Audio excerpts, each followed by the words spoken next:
Republican Governor Brian Kemp of Georgia says he'll make a clear contrast between himself and likely 2022 Democratic nominee Stacey Abrams as he gears up for a potential Titanic rematch with Abrams in next year's gubernatorial election in the key general election battleground state.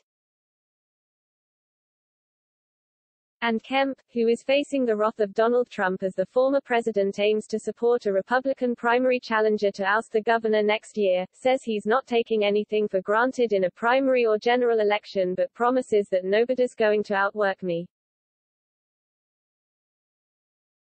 Kemp, in his first national interview since this week's gubernatorial campaign announcement by Abrams, told Fox News on Thursday that I've been gearing up for this for 3 years.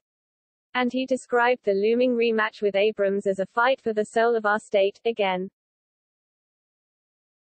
Abrams, the former Georgia House Democratic leader who in 2018 made history as the first black woman gubernatorial nominee of a major political party, narrowly lost to Kemp by less than 55,000 votes out of nearly 4 million cast in the Peach State's gubernatorial election. In the 2020 election cycle, the voting rights advocate was instrumental in helping now President Biden become the first Democrat to carry the state in a presidential election in nearly 3 decades and in fueling the Democrats' sweep of Georgia's January 5 twin Senate runoffs, giving them the majority in the chamber.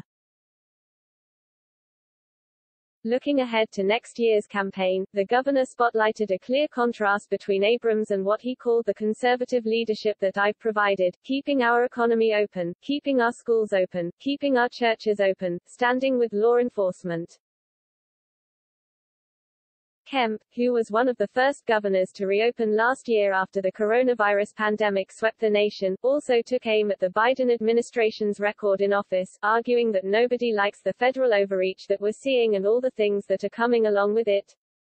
30-year highs in inflation, the disaster we've seen at the border. Every state in the country's dealing with that. The disastrous pullout in Afghanistan. And the governor emphasized that I'm running on the record that I ran on in 2018 when I told people what I was going to do, and I've been doing that and people can look at that record. He touted making Georgia the #1 state in the country for business, growing our economy even in the middle of a global pandemic, largest teacher pay raises in state history, passed 52 health care bills dealing with transparency and antiquated outdated rules and regulations, lowering private sector health insurance costs but also working to provide more access to the needy that are out there. And Kemp pledged to showcase the voting bill he signed into law earlier this year, which Democrats decried as a voter suppression measure. Georgians support the ability to participate in elections but also making sure they're secure, and that's what this bill does, Kemp stressed.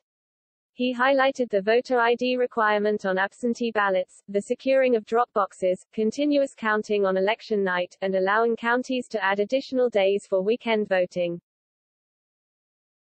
Kemp said he's been gearing up politically for another difficult election. After the last governor's race and what we saw in 2020, I'm no fool to the situation that we're in. I know that it's a tight environment, just like it was in Virginia. We've got to work extremely hard, he noted. I know that I've got to raise twice the money that I raised in 2018 because of what Stacey Abrams did. We got outspent 2 to 1, even as I raised record amounts of money, he said.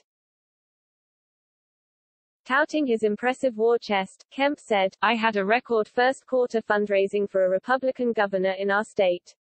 We've already broken that record, and we're not even at the end of this quarter. And he also noted that we've been gearing up our grassroots campaign.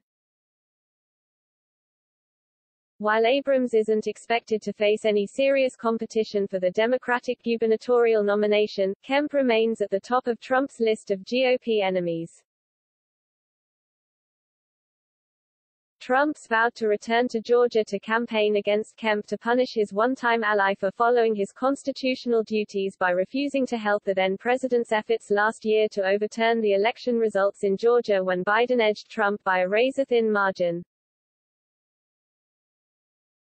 The former president is urging former Senator David Perdue, who was narrowly defeated by now Democratic Senator Jon Ossoff in last January's Senate runoffs, to challenge Kemp in a GOP primary. Former state representative Vernon Jones, a Democrat turned Republican and major Trump supporter, earlier this year launched a primary challenge against Kemp.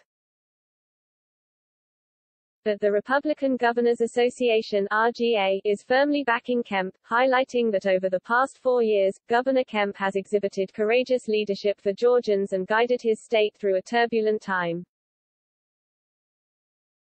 Hours after Abrams declared her candidacy, Trump predicted that she'll be defeated again in 2022 before adding that it will be hard to do with Brian Kemp, because the MAGA base will just not vote for him after what he did with respect to election integrity. In an example of strange bedfellows, the Abrams campaign told Fox News, "We agree with Donald Trump on this point. Brian Kemp has been a horrible governor for the state of Georgia." But Kemp disagreed with the former president, saying, "I've been working hard every day to put hard-working Georgians first. The Trump base knows that. The Kemp base knows that. People in the middle know that." Pointing to his record of accomplishments in office, he said, "I think that's what the base wants, whether they're a Kemp base, a Trump base, or whoever they are. I'm focused on issues that Georgians care about. I can't control the noise from other parts of the country, no matter who's making those statements." Asked about the possibility of Perdue launching a primary challenge, Kemp noted that, "I worked extremely hard for the president.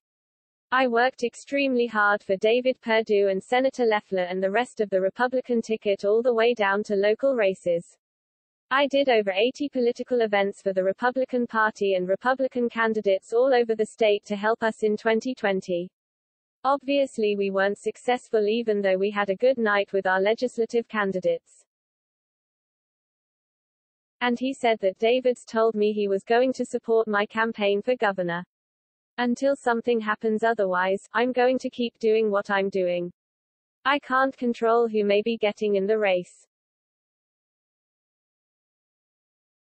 And taking an apparent jab at Perdue's reasoning for jumping into the race, the governor said, "I've been in the fight for all these issues, I'm going to keep being in the fight. You know, if somebody else wants to get into that fight, you just have to ask them why.